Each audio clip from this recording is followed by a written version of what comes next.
Hi students, hi sir. Table పైన ఏముందో చూడండి ఒకసారి. మార్కర్స్ తో ఈక్వేషన్ సార్. మార్కర్స్ ఈక్వేషన్ ఉంది కదా, రీడ్ ఇట్. 7 - 7 = 8 సార్. మళ్ళీ ఈక్వేషన్ కరెక్టా? Wrong sir. మరి మీరు ఇప్పుడు ఏం చేస్తారంటే 2 మార్కర్స్ రిమూవ్ అన్నా చేయండి, పూర్తిగా తీసేయండి, లేకపోతే రీప్లేస్ అంటే ఒక చోటు నుంచి ఒక చోటు కన్నా మార్చండి, ఈక్వేషన్ కరెక్ట్ చేయాలా. First Narasimha you did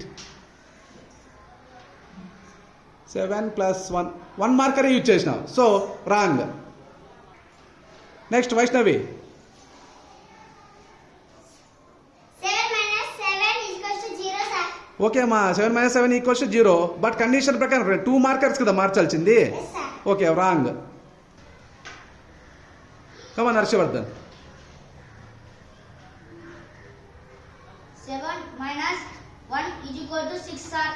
equation correct కదా ఇప్పుడు? Yes sir. Very good Harshavardhan.